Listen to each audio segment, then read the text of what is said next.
Bueno, recapitulando lo que habíamos dicho hasta aquí, hemos hablado de dos maneras de afrontar dos tipos de fenómenos. Estoy nada más recapitulando, ¿eh?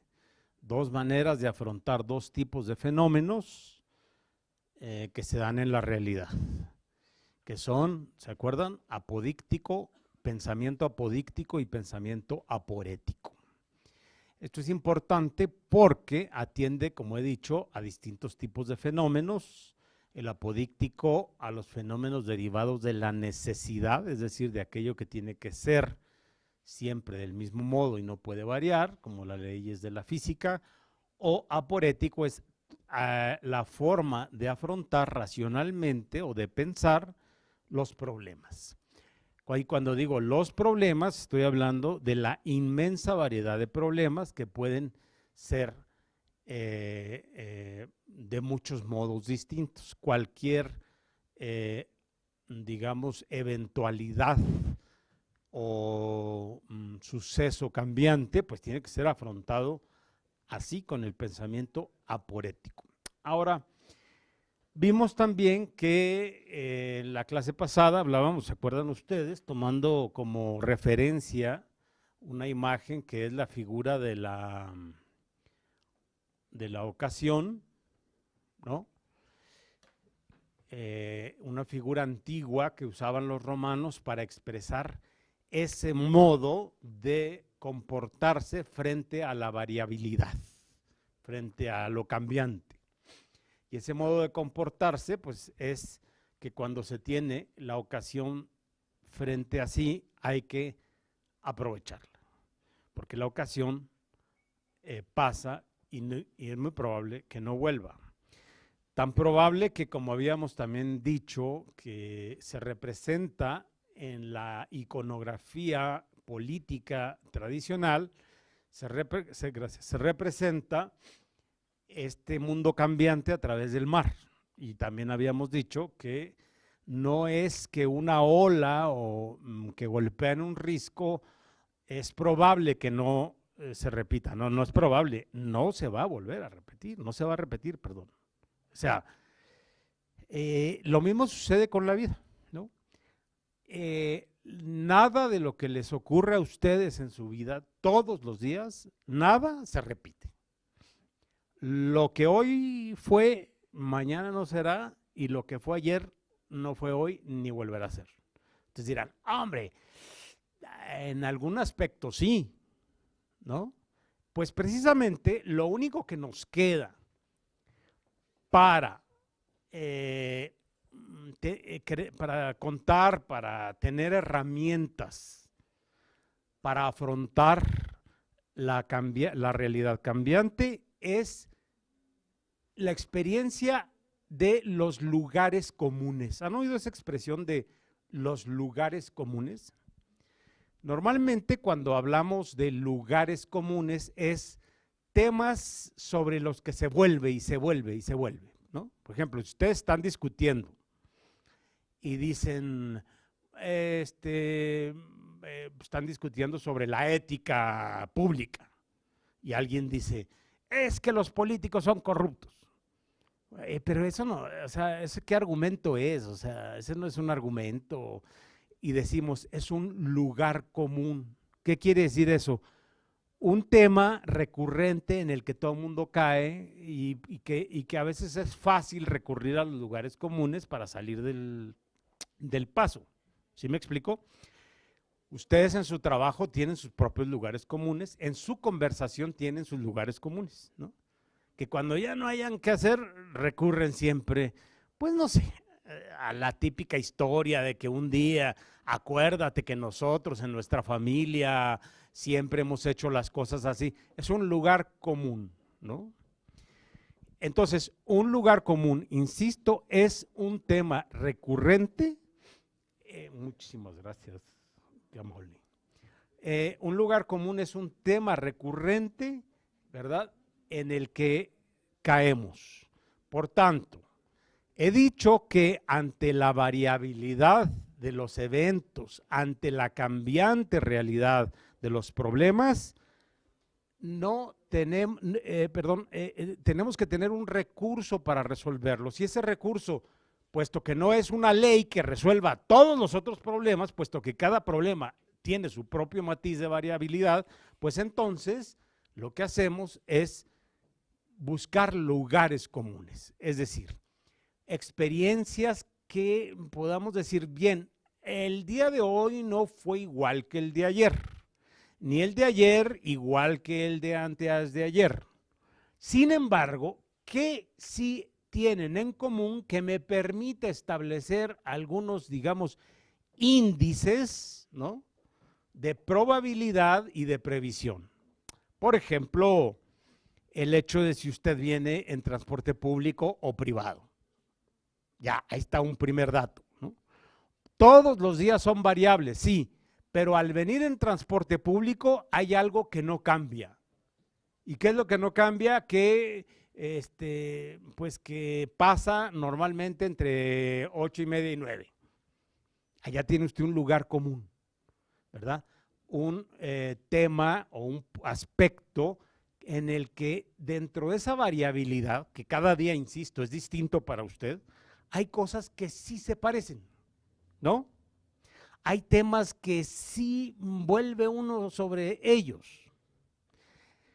En griego, en la lengua griega, que es la lengua que hablaban los filósofos occidentales, la palabra lugar, ¿verdad?, se dice topos o topoi, topos. De ahí viene topografía, por ejemplo, que es la ciencia que estudia los lugares y los espacios que señalan un lugar. Eso es el topos. De la palabra griega topos también proviene la palabra castellana tópica. Tópica precisamente es un conjunto de lugares comunes que nosotros vamos agrupando y ordenando para tener referentes en el momento de afrontar la cambiante realidad, ¿no? Lo voy a decir de otra manera. El ingeniero no tiene que estar buscando tanto lugares comunes, sino que el ingeniero lo que hace, como hemos dicho en otras clases, es calcular matemáticamente y aplicar los resultados cuánticos de su cálculo para que no se caiga el puente. Nosotros en la vida diaria no podemos tener leyes leyes cuantitativas para resolver nuestros problemas. Yo no le puedo decir, oiga, ¿usted viene hoy triste? Sí. Ah, pues mire, aplique esta fórmula y se le va a quitar la tristeza. Pues no hay una fórmula para que se quite la tristeza. Entonces, ¿qué hay? Imagínense si cada suceso, ¿verdad?, que se le va presentando, usted lo tiene que afrontar sin ninguna herramienta discursiva, sin ninguna herramienta cognitiva. Es decir, si cada momento y cada cambio y cada problema estuviésemos como si fuéramos nuevos en el asunto, ¿no? ¿Sí me explico? Entonces, lo que uno tiene que hacer, dado que no hay fórmulas como en el pensamiento apodíctico, es buscar esos lugares comunes o temas recurrentes. ¿Cómo se hace eso, señores? Pues a través de la memoria. Es muy importante la toma de decisiones éticas, que es de lo que estamos hablando aquí, pero aplicable también al terreno jurídico y al terreno de la medicina y de la política, que son las 4 disciplinas que utilizan el método apodíctico por excelencia, aporético por excelencia. Es muy importante que vaya usted tomando nota para establecer lugares comunes, es decir, qué de variable y qué de constante tiene el problema ante el que estoy. Y una vez que usted vaya reuniendo en su memoria las constantes, entonces ya no se le olvidará. Es decir, cuando llega un enfermo ante un médico, el médico, insisto, no puede sumar y restar para diagnosticar. Eso ya lo explicamos en otras clases. sino que tiene que aproximarse, tiene que entender a la persona, el problema concreto, pero no a partir de la nada, sino de la experiencia propia guardada en la memoria. Entonces, él sabrá que ya le han llegado otros casos en que cuando una persona tiene la piel cetrina, ese paciente tiene problemas con el hígado. Ah, perfecto, entonces el hígado. No, no, no, no, no. Esto se llama conocimiento indicial. Usted tiene, eso es una teoría de Ginsburg, usted tiene un indicio por la experiencia que tiene de haber visto pieles color cetrina, ya sabe que eso está relacionado con el hígado, ¿no? Lo mismo sucede en las otras disciplinas, por ejemplo, en la política. Si usted es gobernante y de repente hay una especie de complot en su contra, un levantamiento, usted ya sabe que cuando hay líderes de la clase media asociados a intelectuales, entonces hay que hay que establecer una estrategia en tal o cual dirección. Porque no es lo mismo una rebelión donde participa o donde dirige la clase media asociada a los intelectuales que una rebelión en la que participan los sindicatos movidos por líderes o caudillos. Es distinto. Y por tanto, usted debe saber distinguir. ¿Cómo distingue eso? Pues por la experiencia. ¿Y dónde se guarda la experiencia? En la memoria. Si usted tiene una buena memoria, entonces va guardando los lugares comunes. A la siguiente que tenga otra rebelión, no es que usted tenga la herramienta para decir, sí, claro, clases medias más intelectuales, revolución. No, no hay fórmulas. El ingeniero quizás sí las tenga, ¿no? 2 más 2 es 4. En las contingencias no hay fórmulas. Usted no tiene una fórmula, ni nadie se la puede dar, ni mucho menos una ley. Lo que hay es experiencia guardada en la memoria que le va a servir como lugares comunes para tomar decisiones. ¿Sí se entiende esta idea? Y podríamos decir lo mismo con el jurista y podríamos decir lo mismo con quien toma decisiones que implican pues una cuestión ética. No hay, por eso la palabra código de ética, ojo, no quiere decir que sea un conjunto de fórmulas que si usted aplica de modo apodíctico, es decir, radical y matemático, pueda usted comportarse bien o pueda usted ser recto y transparente en el oficio que realiza. No, el código, ahora voy a explicar cuál es la naturaleza de un código de ética, pero el código no es eso. El código es un conjunto de lugares comunes. Por tanto, un código no lo puede hacer un jovencito que no tenga experiencia, sino una persona que ha estado varios años cumpliendo el oficio y se ha dado cuenta y se ha enfrentado y se da cuenta que siempre que un cliente busca, perdón, un cliente, siempre que un ¿cómo se me fue la palabra? Justiciable, ¿no? O un abogado, defensor o promotor, lo que sea, busca hablar con el juez de manera particular y lo invita a un restaurante, ¿se fijan? Ahí vamos acumulando experiencia. Híjole, de hoy en adelante no vayas con el justiciable a comer en privado, sobre todo cuando el asunto esté a punto de fallar. ¿Eso quiere decir que a la siguiente que lo inviten a comer, usted no va a ir porque así debe ser? No, ya tiene usted un indicio, tome la decisión. Pero que tiene el indicio, lo tiene, ¿no? El conocimiento indicial deriva pues de la experiencia. ¿Y qué es la experiencia? Ya había dicho en otra clase que la experiencia no es solo memoria de lo pasado.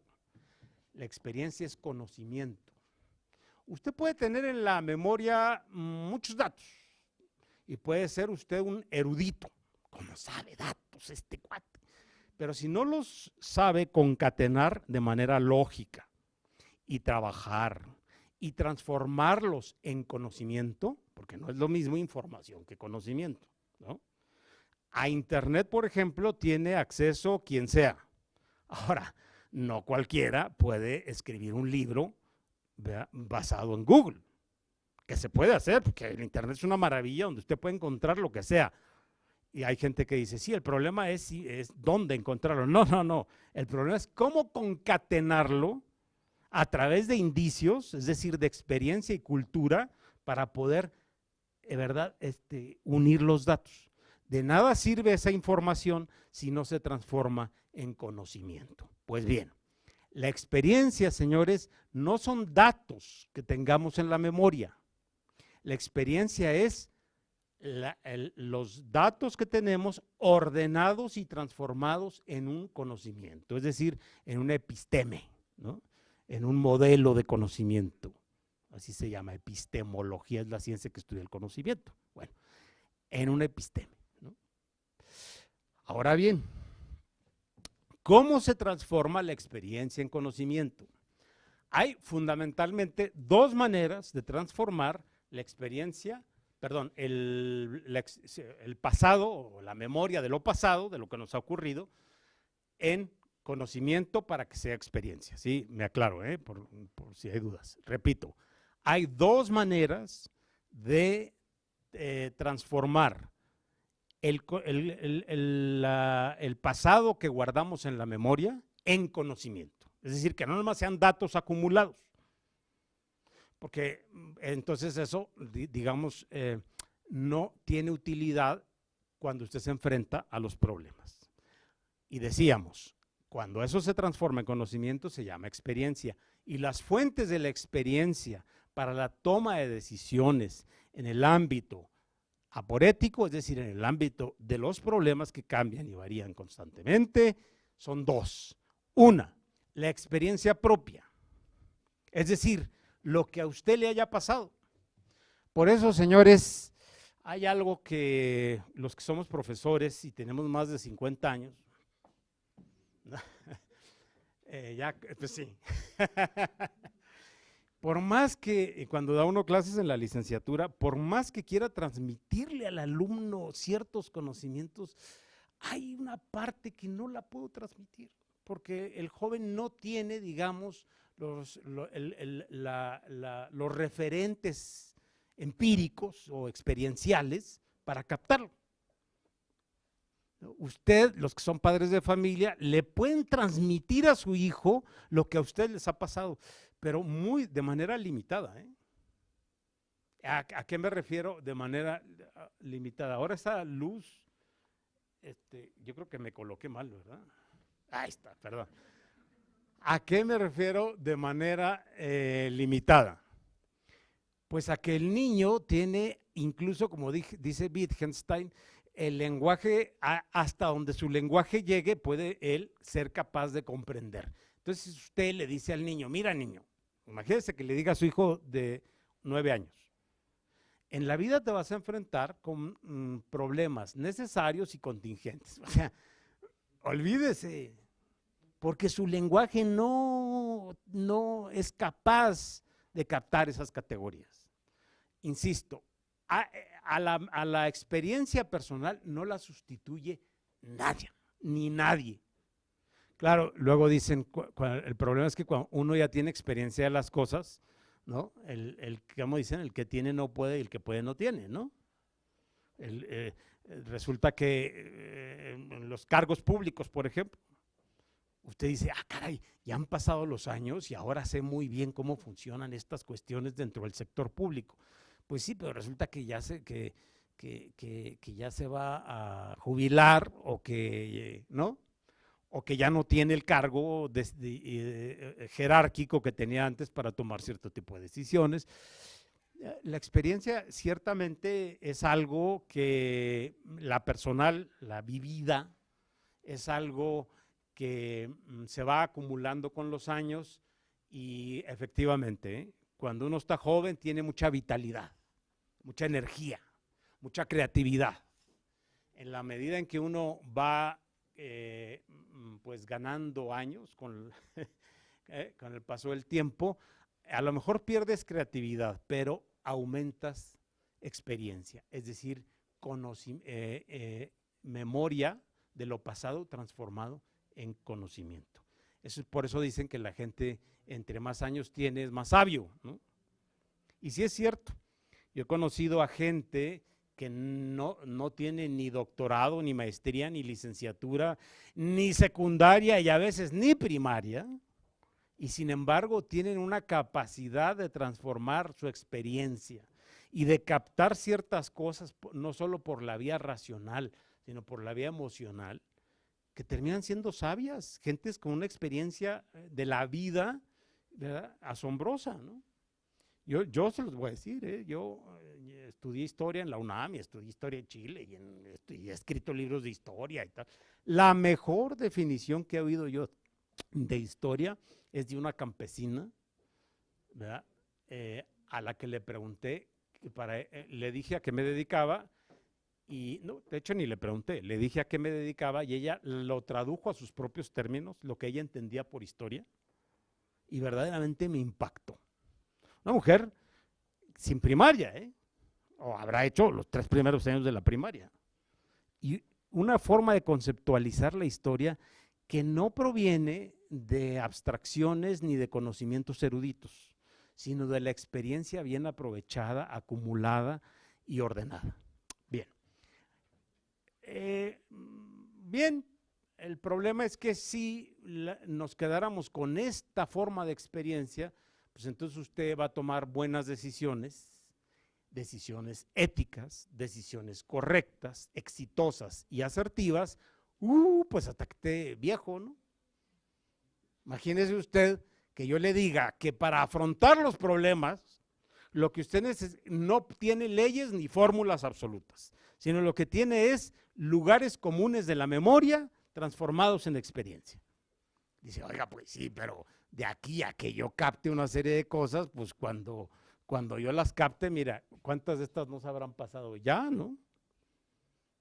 Porque se nos van pasando oportunidades en la vida, muchas oportunidades. Unas por indecisos, otras por tímidos, otras por falta de preparación, otras por falta de visión, otras por flojera. Pero se nos van pasando muchas ocasiones de hacer cosas positivas, asertivas y hasta de subir, digamos, en el nivel profesional, etcétera. Se nos va pasando, ¿no? ¿Cuántos no decimos, me hubiera gustado hacer una maestría en la UNAM? Pues sí, cuando vivías en Copilco hubieras aprovechado, pero si ya te fuiste a vivir al norte de la ciudad, pues es que no tomaste la decisión a tiempo, ahora es imposible, ¿no? ¿Cómo me hubiera gustado estudiar inglés? Pues ahora que tienes tú los sábados, ¿verdad?, que no haces nada, pues aprovecha y estudia el inglés. Y resulta que pasa el tiempo y dice, híjole, tanto sábado que tuve, que no hacía nada cuando era joven y podría haber aprendido inglés. Bueno, entonces, si nos vamos a tener a la experiencia personal, ¿verdad?, para poder tomar decisiones acertadas, pues entonces, ¿cuándo, no? Entonces, la otra fuente de la experiencia, ya dije, la experiencia tiene 2 fuentes. Una, la memoria de lo pasado, personal, transformada en conocimiento, y eso es a lo que se llama experiencia. Y la otra fuente de la experiencia no personal es la memoria escrita. Es decir, cuando uno lee, lo que está lo que está leyendo es experiencia de otros. Con lo cual, abrevia el paso, ¿verdad? Abrevia usted el largo camino que tendría que recorrer para poder tener experiencia. Entonces, la otra fuente se llama experiencia ajena y está en los libros. Desde los libros de literatura, los libros de arte, y desde luego pues, los libros de carácter científico o doctrinal, como se suele decir, ¿no? Ahí está la otra fuente de la experiencia. No es la suya, es la de Burgoa. No es su experiencia, es que si usted se va a tener a la experiencia de ir a tribunales durante 40 años, pues mejor lea el libro de Néstor de Buen. No es la experiencia suya, es la de Néstor de Buen. no es la experiencia suya, es la de Fixamudio. Usted, de aquí a que lea lo que ha leído Fixamudio, cuando ni siquiera tiene tiempo, ¿verdad? Porque no trabaja en un instituto en que se dedica a investigar, pues imagínense. Y lo mismo sucede en la literatura. Leer es una experiencia. Hay gente que lee para acumular libros y poder decir que ya los leyó, ¿no? Esa es una forma bastante tonta de leer un libro, pero muy típica también de cierta época de la vida. Hay veces que uno tiene como una lista de libros que tiene que leer para no parecer ignorante. Entonces la gente dice, a ver, ya leí a García Márquez, ya leí a Mario Vargas Llosa, me falta Pacheco y me falta, ¿no?, Poniatowska. Entonces va usted palomeando y entonces así cuando conversa dice, claro, Poniatowska en su libro que ya lo leí. Hombre, pero esa lectura acumulativa, ¿verdad?, de apariencial, pues, bueno, es una forma para mí tonta de leer literatura. Porque la literatura, como tantas otras cosas, es una experiencia.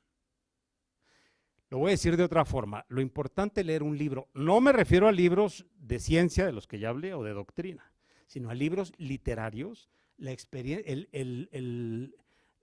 lo que uno debe buscar es la experiencia estética, que produce placer, ¿no? Hay gente que dice, que cree que tiene que leer el Quijote y que no se puede morir sin leer el Quijote. Bueno, de una vez se los digo, y yo he leído muchos del Quijote por razones profesionales, porque yo hice mi tesis sobre el siglo XVII.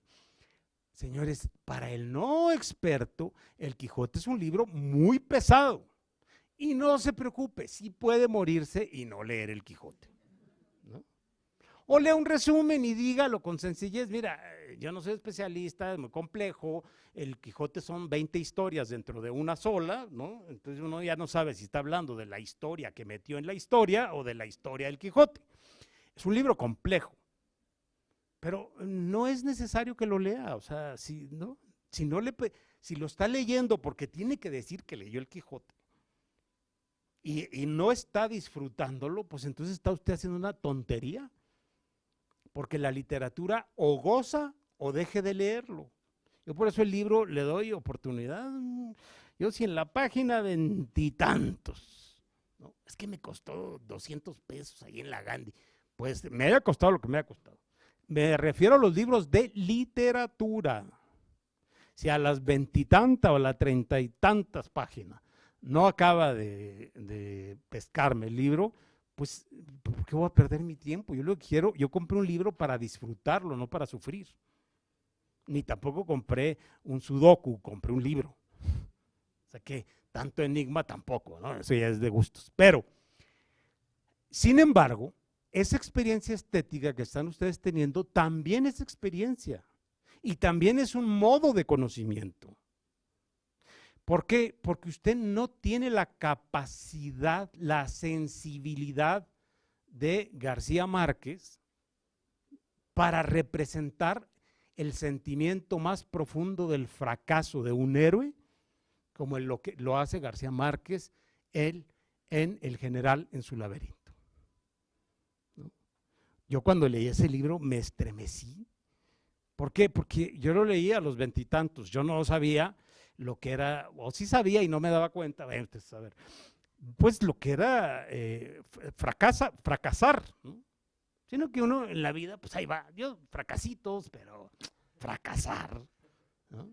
Y García Márquez en este libro, por ejemplo, de El general en su laberinto, describe la manera en que Simón Bolívar fue decayendo hasta perder todo el poder que algún día tuvo, al grado de que pueblos a los que iba llegando, porque es un viaje que hace por el río, tal, a los pueblos a los que iba llegando no sabían ni quién era, ¿no?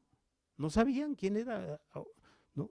Soy Simón Bolívar, el creador de esta nación. Pero claro, yo lo digo así, pero si uno lee el libro de García Márquez con la sensibilidad, la cultura, la capacidad que tiene un literato, que por algo es quien es, ¿verdad?, de transmitir esa experiencia, pues hace que yo conozca el fracaso no en mí mismo, o sí, pero además en un libro que leí. Es decir, no solo me atengo a mi experiencia y a los lugares comunes que yo describo en mi propia experiencia, sino a la experiencia de los demás, ¿no? Hay libros que evidentemente son una gozada y que quiere uno volverlos a leer, ¿no? Como ese, por ejemplo, ¿no? El general en su laberinto. O sea, es un libro que no es conceptual. No crean ustedes, a lo mejor ustedes lo van a leer. Oye, pues aquí ni menciona la palabra fracaso. No la menciona, describe la experiencia del fracaso. Perdón, expresa la experiencia del fracaso. Y eso es conocimiento. Por lo cual, señores, para tomar buenas decisiones ante los problemas que van cambiando y variando, como su hijo, como la calle por la que se viene, como los amigos que elige, como todas las decisiones que toma en la vida, y no se diga las decisiones judiciales, como veremos en la siguiente clase, todas las decisiones, todas, no, perdone, no, ni crean que voy a contestar.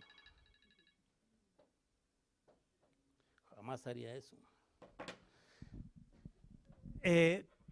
Caray.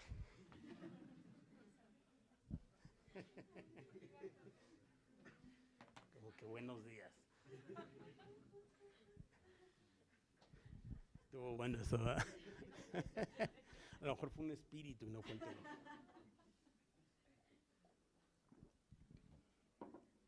Todas las decisiones que tomen, les decía, pues no tienen más instrumentos para analizar, para pensar, que la experiencia propia y la experiencia ajena. Por lo cual, digamos, ¿qué consecuencia sacaríamos de esto en el plano práctico, puesto que la ética es práctica? Señores, que acumulen experiencia, nada de que se me olvidó, no estuve atento, no, acumule experiencia. Dedíquele ratos a ordenar su propia experiencia o su propio conocimiento de la vida, ¿no? De ratitos, uno se tiene que quedar solo a veces y decir, a ver, voy a pensar, ¿por qué me pasa siempre esto? Un ratito, no sé, ¿verdad? Si le quiere usted llamar meditación, reflexión o simplemente flojerita de estar ahí acostado oyendo un disco, hágale como quiera, pero dedíquele tiempo a ordenar su propio pensamiento, es decir, transforme los datos que trae ahí en su memoria revueltos y quizás a veces sin ninguna explicación, dedíquele tiempo a ordenarlos y transformarlos en conocimiento. Porque si no, va usted a seguir metiendo la pata una y otra vez en lo mismo, siempre en lo mismo. Y usted va a decir, no, bueno, es que es un defecto que tengo. No, no es un defecto. Es que usted no lo tiene registrado como lugar común en su conducta para poder prever cuándo las cosas van a suceder. ¿Sí?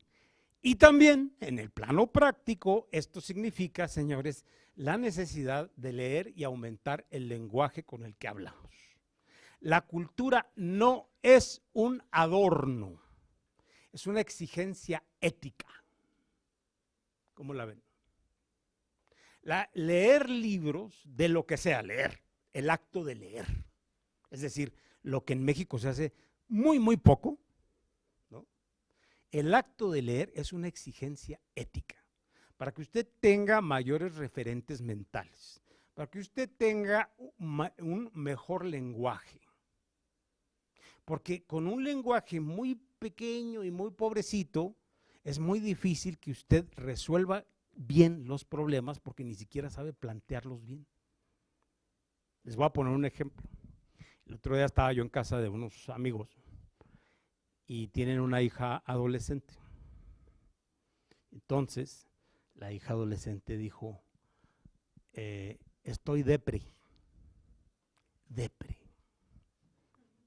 La palabra depre tiene toda una variación de significados. Es una polisémica. Es una palabra depre. Puede significar agotamiento, fatiga mental, estar de malas, puede significar cansancio físico, puede significar depresión, puede significar episodios depresivos, puede significar depresión o bipolaridad, puede significar esquizofrenia. Oiga, entonces la niña pues, le dijo a su papá, ¿qué dices que estás? ¿Qué? Depre. ¿Y qué tienes? Pues depre. No, porque ¿qué es depre? Bueno, vamos a hacerles el cuento largo. La muchachita que tenía un lenguaje así chiquitito, pues bueno. Porque claro, todo el día oyen música en inglés y pues, a la hora que necesitan expresar lo que les pasa, pues no tienen con qué. ¿No? Depre. Y ahí se agotó su capacidad expresiva de su situación interior. De tal manera que si estaba cansada, porque para cada cosa hay una solución distinta. Usted no le puede dar unas pastillas antidepresivas a la niña que dice que tiene depresión si lo que tiene es que está cansada. Porque le va a fregar la psique y el cuerpo.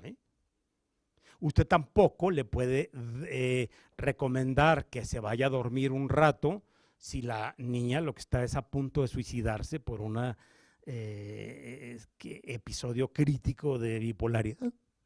Entonces, ¿se fijan? Si no tenemos capacidad de matizar, tampoco tenemos capacidad de dar respuestas acertadas. Como el lenguaje y la cultura que tienen las personas, cuando las personas, lo hago como suposición, tienen un lenguaje muy reducido, la capacidad de plantear los problemas, es decir, su capacidad aporética o de razonamiento aporético es muy pequeño. Yo por eso pienso que para argumentar, alguien me preguntaba un día, ¿qué se necesita para tener una buena capacidad argumentativa?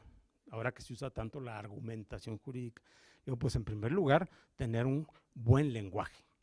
Pero no solo un buen lenguaje, porque el lenguaje en este caso sería jurídico si la argumentación es jurídica. No solo un buen lenguaje, también manejar bien la lengua, que es distinto, El lenguaje es que usted sepa muy bien y aprenda a decir policitación, ¿no? Y aprenda a decir la quejosa, ¿no? Si usted dice la quejosa, pues, para la gente profana, pues una señora latosa, ¿no? Pero para el mundo donde usted se mueve, decir la quejosa es incorporarlo a un lenguaje de un grupo, ¿verdad?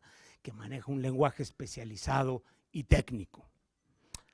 Pero no me refiero solo a ese lenguaje, usted también tiene que manejar la lengua, es decir, y eso lo da la cultura. Aprende palabras nuevas, o aprende a diferenciar cosas, ¿verdad? O usted seguirá pensando que con depre, ¿verdad?, puede usted solucionar el problema, ¿no? ¿Qué tienes depre? Entonces me acuerdo porque le dijo su papá, pero explícame, y le decía a la niña, fíjense la incapacidad, ¿no? Qué fuerte, no lo digo por criticar, lo digo por criticar. No, lo digo para ilustrar, pero le decía al papá, ¿y qué? Pero dime bien qué tienes. Dice, pues depre.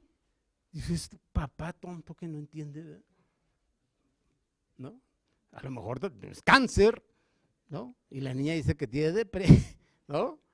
A ver, ¿qué no tienes capacidad de expresar con matices lingüísticos tu propia situación? No tengo capacidad. No la tengo, que van 10 veces que digo depre y tú no entiendes. ¿No? ¿Se entiende esto? Por tanto, por eso decía yo que la cultura es una exigencia ética. Si la ética consiste en tomar decisiones justas, prudenciales y acertadas sobre casos cambiantes y variables, lo primero que usted tiene que hacer es tener la capacidad de expresar cada problema que usted va afrontando. Y señores, lo voy a decir con todas sus letras. Es un problema muy grave en el Poder Judicial, no solo en México, sino en muchos poderes judiciales que yo conozco, especialmente en América Latina y nuestra área cultural, que lamentablemente, los jueces hablan a veces bien el lenguaje técnico, legal, pero si no tienen cultura, pues entonces es muy difícil que planteen bien los problemas. Y es muy difícil que usted le diga a un juez, a un magistrado, ¿no?, o a un secretario de estudio y cuenta, le diga, a ver, pero que no entiende, vea los matices, pues no los entiende, porque quizá ni siquiera está entendiendo bien lo que usted le está diciendo. Porque si yo a usted les digo matiz, ¿a qué le suena, verdad? A panadería, ¿no? Es que así se llama una panadería el matiz. Pero matiz se refiere a los colores. Y el matiz es la sutileza en la composición cromática. Eso es un matiz. Claro, si traslado la palabra matiz, como de hecho de ahí viene, se trasladó al área del lenguaje o la lingüística, entonces cuando yo le digo matice, ¿qué le estoy diciendo? Detalle con más finura lo que usted me está queriendo decir. El juez tiene que hacerlo para resolver el problema. No quiere decir que el juez tenga que sustituir a las partes, que a veces sí, y ustedes lo saben muy bien. Esto está muy relacionado con ciertos temas de amparo, pero no quiere decir eso. Lo que estamos diciendo es que la obligación ética del juez es tener la cultura, el bagaje cultural suficiente para hacer los matices adecuados y plantear los problemas concretos de modo claro. Señores, no es que yo insista ni estoy criticando a nadie. Llevo más o menos 12 años trabajando en el Poder Judicial, de los cuales 9 me dediqué a leer expedientes del siglo XIX y principios del XX, porque yo me dedicaba a escribir la historia de la Suprema Corte. Yo les puedo decir que sí se nota claramente la cultura de los jueces en el siglo XIX, que era mucho más amplia. Entonces dirían, pues es que no tenían tele. Pues sí es cierto, eso también es cierto, ¿no? La tele ha menguado la capacidad de aumentar el lenguaje, y más la tele mexicana, ¿no? Es más, la tele mexicana reduce el lenguaje, ¿no? Empobrece el lenguaje. Bueno, pero yo les puedo decir a ustedes que la forma de argumentación que yo capté entre un expediente del siglo XIX y uno del 20, de los años 50, 20, 60, es bastante fuerte la diferencia, ¿eh? Y no para bien, sino para mal. El lenguaje se ha ido empobreciendo. Insisto, hay muchos factores.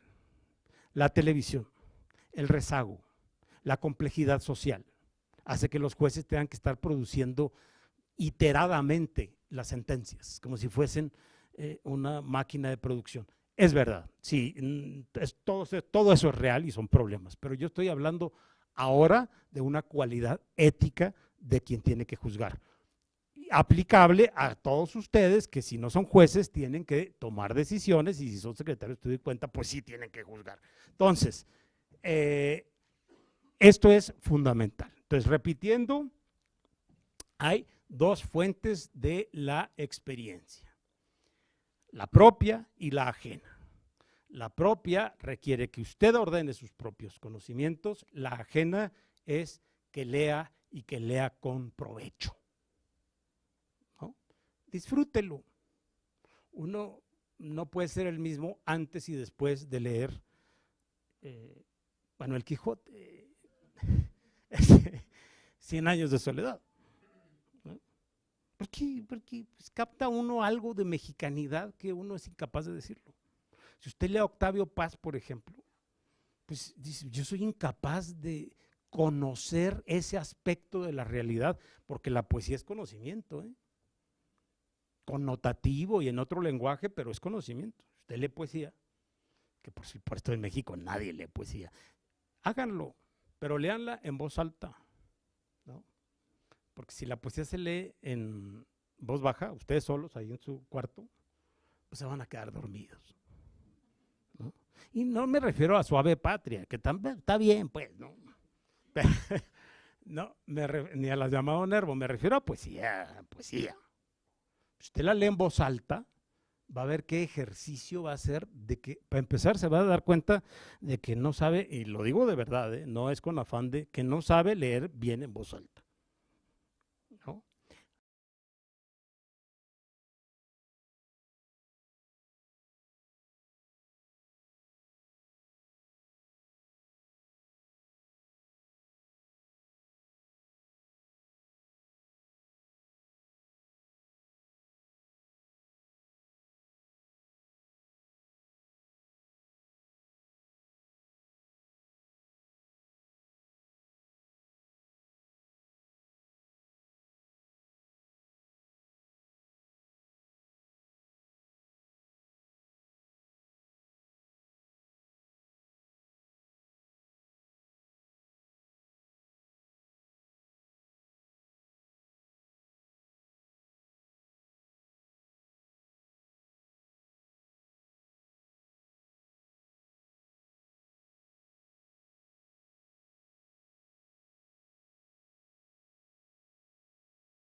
Gente le diga, oiga, estoy detenido. ¿Y por qué? Pues por un fraude procesal. Ah, caray, fraude procesal, esa figura. Muy bien, mire, lo voy a ir a estudiar y le hablo la semana que entra. Oiga, le estoy diciendo que estoy detenido hoy, ¿no? Pues sí, pero es un asunto, el fraude procesal, es que yo no hay quien entienda bien qué es el fraude procesal. Entonces voy a ir a estudiar los autores alemanes, que eso sí lo han estudiado. Pues no, señores. Acuérdense que siempre la justicia, desde que se conocen los relojes, ya se los dije que Felipe II mandó poner relojes en los tribunales, Benito Juárez en México mandó poner relojes en los tribunales, porque es muy importante para quien decide en materia de justicia estar atento al reloj. No mañana, hic et nunc, dicen los juristas romanos, aquí y ahora.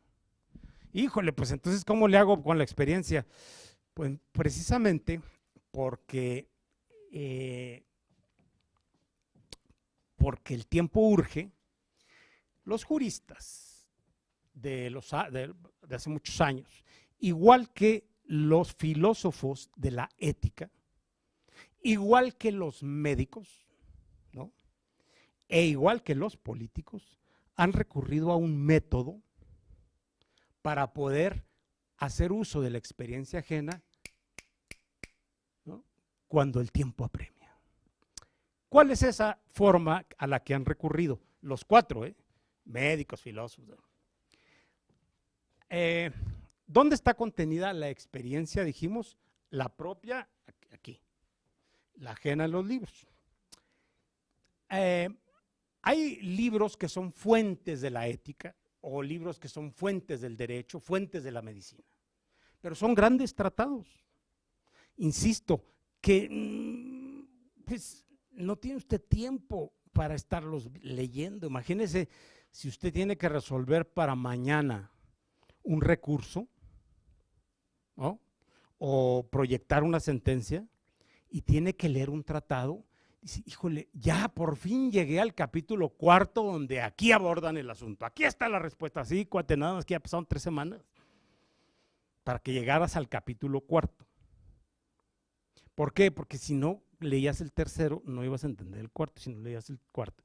Es decir, hay un orden en los tratados que usted tiene que ir siguiendo. Todo tratado de derecho civil, fiscal o de lo que sea, un tratado de todos los tratados, exigen que usted vaya paso a paso para entender cada parte, y eso exige mucho tiempo. Pues entonces lo que han hecho en estas 4 disciplinas, la sabiduría humana, es lo siguiente: detectar lugares comunes, ¿no? Por ejemplo, ya dije, en el caso de un médico, color cetrino de la piel, problema de hígado. Ya le pasó a mi colega, ya le pasó a la enfermera, ya le pasó, ya me lo contaron en el congreso al que fui de medicina, ya lo vi 8 veces. Es un lugar común. Ahora, ¿cuál es la relación entre color cetrino e hígado? Pues le hace un tratado de hepatología, me imagino que se debe llamar, ¿no? No sé cómo se llame, pero yo creo hepatitis, pues hepatología, ¿no? Pues no hay tiempo porque se le va a morir. Entonces lo que se hace es reducir las experiencias a frases cortas y breves. Se llaman de muchos modos: aforismos, brocardos, dichos, máximas, reglas, principios, ¿no? ¿Que me falta alguna? Hay muchos, ¿eh? Yo hasta publiqué en la Corte un libro del siglo XVIII, que nadie sabía por qué lo había publicado, pero la verdad es que me lo pidió el presidente de la Corte. Un libro, una obra facsimilar del siglo XVIII, con un estudio introductorio, que es un libro que se llama Paratitla. Y cuando a mí me lo dio el ministro presidente, me dijo, doctor, hay que publicar en facsimilar, es decir, en reproducción, la obra tal cual está en su versión antigua, eso quiere decir facsimilar, hay que publicar este libro. Y leí yo, era de Ferrier, y decía Paratitla. Y dije, pues, ¿qué será? Un libro de antropología náhuatl, ¿no? Pues no, Paratitla es una palabra griega que significa lo que estoy diciendo: brocardo, máxima, paratitla, regla. Son expresiones en las que se resume largos periodos de experiencia, ¿no? En términos jurídicos, esas máximas se llaman regula iuris, que quiere decir reglas de derecho. ¿Cuál es la diferencia entre una regla y una ley? La ley la emite el poder público de arriba hacia abajo. La regla proviene de la experiencia de años de quienes están en la práctica, de abajo hacia arriba. La ley se aplica por principio casi apodícticamente. La regla no se debe aplicar, sino es nada más un indicio que usted tiene, ¿verdad?, para poder resolver asuntos. Le voy a poner un ejemplo. Mire, una regla es al derecho y a la ética lo que un dicho a la vida. Por eso es la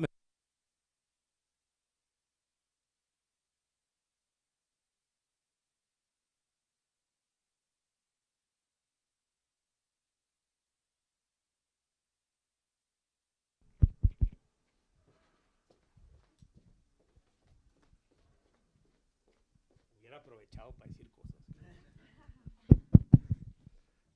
No, todo lo que yo diga, sí.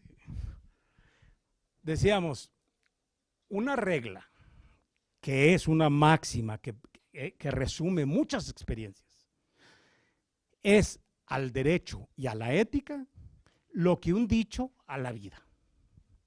Por ejemplo, usted se ha puesto a pensar la cantidad de historias, experiencias, chismes, sucesos, peleas que hay detrás del dicho hijo de tigre pintito, ¿no? Pues ahí se resume muchas experiencias de mucha gente, sí se oye, ¿verdad? Muchas experiencias de mucha gente, ¿no? ¿Por qué? Porque uno se dio cuenta que tal, entonces dijo, claro, es que es su papá, pues sí, y el otro dijo, bueno, pues es que la familia, entonces eso produjo un lugar común. Y ese lugar común de la memoria, ¿no? El lugar de la memoria, como dice Pierre Nora, el lugar de la memoria, es ese lugar común, señores, se transforma en regla o máxima en la que se resume muchas experiencias. Por lo cual, cada vez que usted dice hijo de tigre pintito, se está ahorrando una cantidad de experiencias, de fracasos y de tropiezos. Apréndalo, hijo de tigre pintito, ¿no?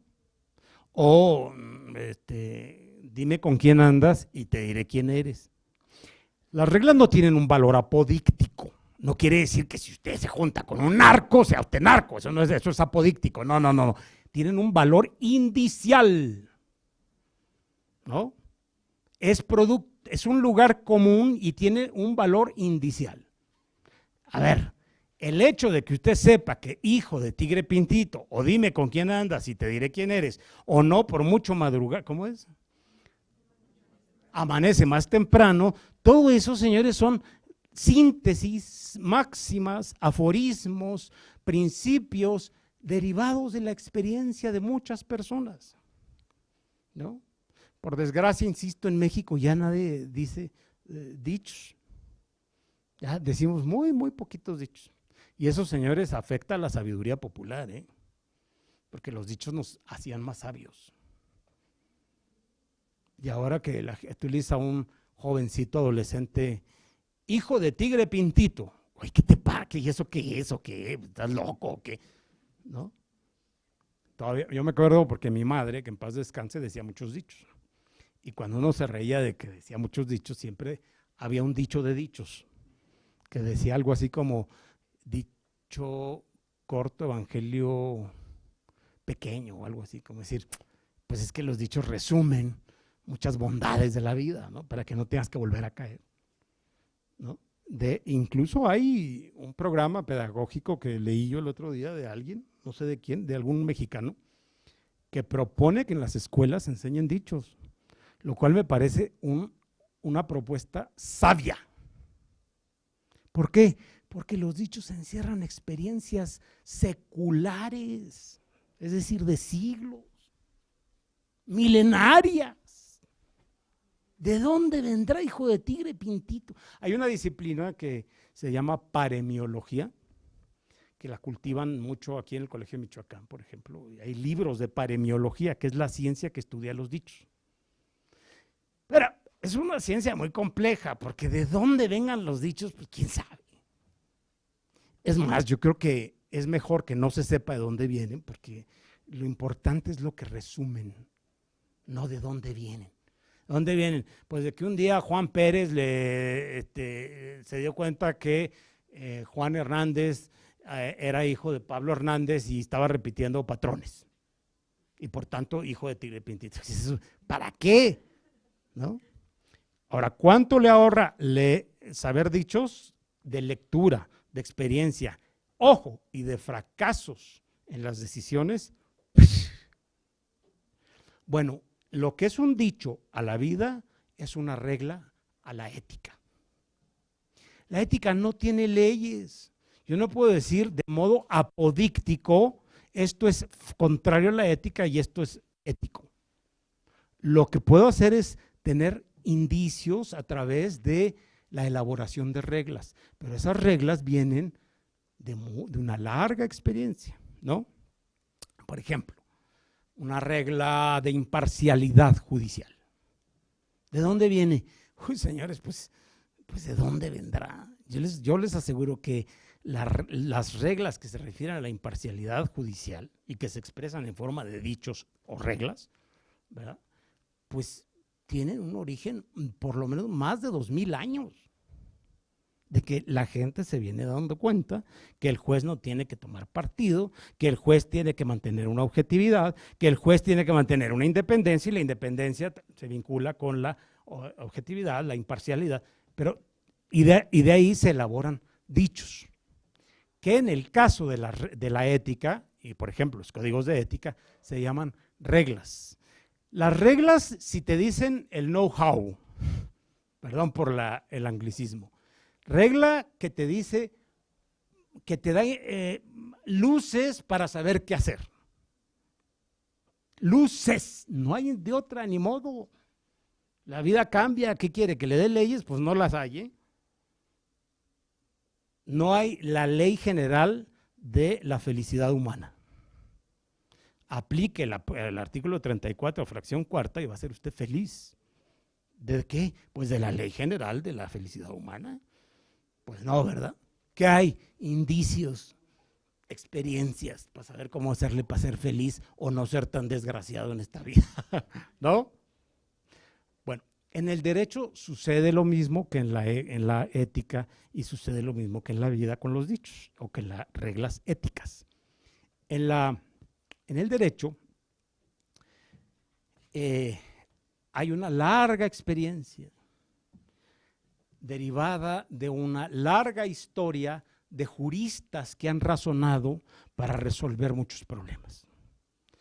Esas resoluciones, planteadas como problemas, ¿verdad?, se reducen a reglas y se llaman regula iuris, así en latín, ¿eh? Ojo, las reglas de derecho, aunque Alexi diga lo contrario, bueno, Alexi es de ayer, ¿no? Y lo que yo estoy diciendo es de hace siglos. La palabra regla de derecho no debe confundirse con norma. La norma jurídica la crea la autoridad. La regla de derecho proviene, insisto, de la experiencia, del razonamiento libre para tomar decisiones. Entonces, lo que hacían en la época antigua, concretamente en Roma, lo que hacían los abogados, los que querían dedicarse al derecho, etcétera, era ir y escuchar a los juristas. Debía haber sido una gozada escuchar a Ulpiano, a Gallo, a Papiniano, a Modestino, ¿o cómo se llama? ¿Modesto? ¿Alonso? Modestino. ¿No? Gallo, Papiniano, ¿no? Es que Alonso sabe derecho romano, cosa que ya ni siquiera se enseña. Bueno, los alumnos lo oían y decían, oye, escribe esto, escriban esto, este señor está diciendo cosas que pueden ilustrar al mundo entero del derecho. Entonces lo escribían, pero luego pues se hacían tratados tan grandes que lo reducían a reglas. ¿De dónde venían esas reglas? De la sabiduría de estos señores. En latín, la palabra enseñanza se dice docere, se escribe docere o docere, que quiere decir enseñar. De ahí que cuando un sabio maestro experimentado habla y usted va escribiendo lo que habla y luego lo reduce a reglas, se llaman reglas doctrinales, de docere, de enseñanza. Ojo, la palabra doctrina aplicada, por ejemplo, al derecho, no es teoría. La teoría es que un señor se sienta en un escritorio y empieza a especular en la lógica, ¿verdad?, y en los supuestos lógicos del derecho. Eso es la teoría. La doctrina jurídica es el razonamiento práctico que han tomado otros para resolver problemas y que usted lo resume en reglas. Eso es doctrina. La doctrina sirve para enseñar, para aprender, en cuestiones prácticas. La doctrina no es teórica. En nada, ¿eh? Si usted dice doctrina jurídica, doctrina moral, doctrina política, la palabra doctrina tiene un sentido práctico, no especulativo. Es un conjunto de enseñanzas para la vida práctica. Eso es una doctrina. Bueno, pues los estudiantes tomaban nota del pensamiento y luego lo reducían a reglas. Y con esto voy a terminar. Lo mismo sucedía en la medicina, ¿eh? Un médico experimentado llegaba a un enfermo grave y como ya tenía experiencia decía, a ver, les decía a sus discípulos, doctrina, enseñar, aprender. Les decía, miren, aquí hay que abrirle porque el esternón tal y además como trae una fractura, esto tal, y los alumnos. Entonces iban tomando notas, pero como no podían estar leyendo todas las notas, lo reducían en frases. Bueno, con eso termino, estas frases en el ámbito político, ético, jurídico y político, que son las 4 disciplinas aporéticas por excelencia, se llama, produce un tipo de manuales que se llaman vademecum. ¿Ha oído esa palabra? ¿Han oído esa palabra? Vademecum. Por ejemplo, cuando usted va al doctor, él le hace como que está buscando no sé qué, pero en realidad está leyendo el vademecum.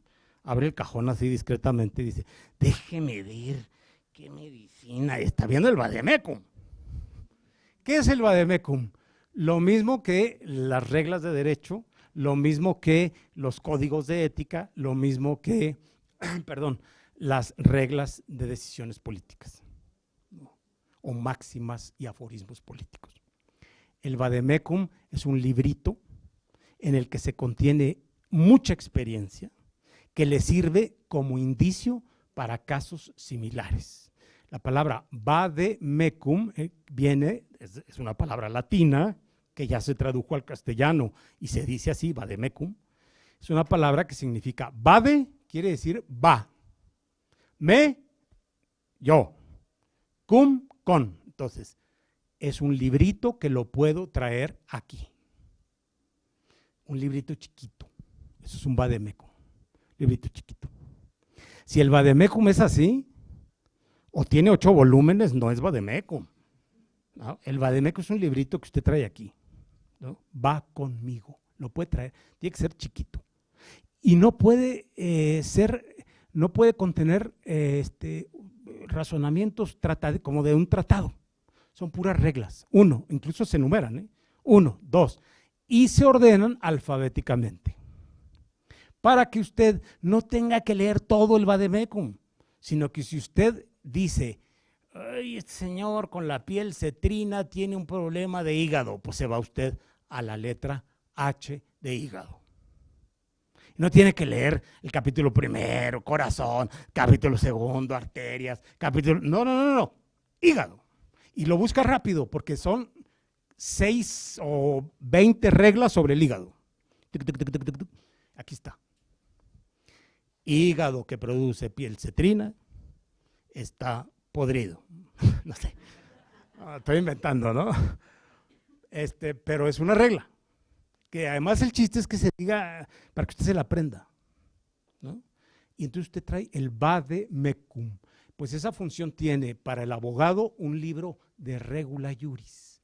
No son 18 volúmenes de Planiol. Es un librito que se llama Reglas de Derecho. Entonces usted dice,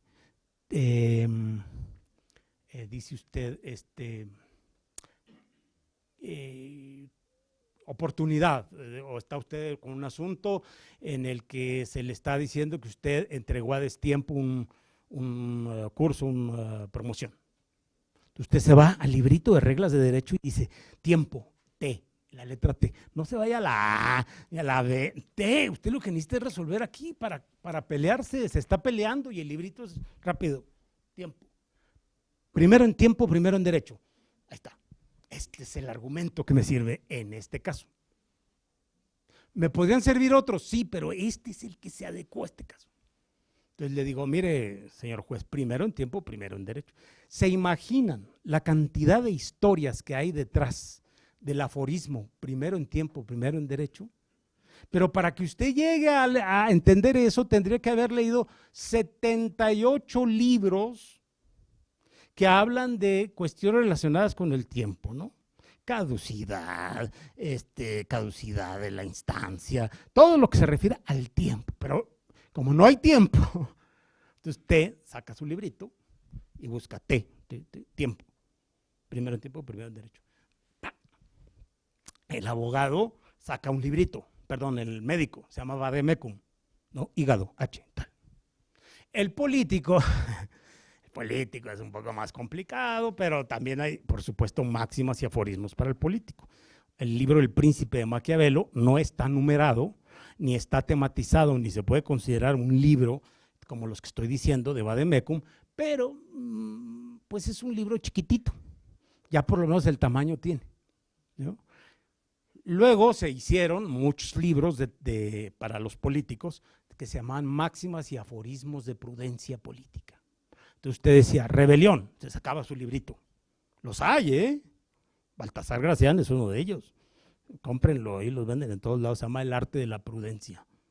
Y entonces usted busca ahí, ¿no? Rebelión, váyase a la R. En caso de rebelión, tal. Ah, ¿eso es una norma apodíctica? No, es una regla indicial que la puede aplicar a este caso o no. Si le viene bien, pues aplíquelo.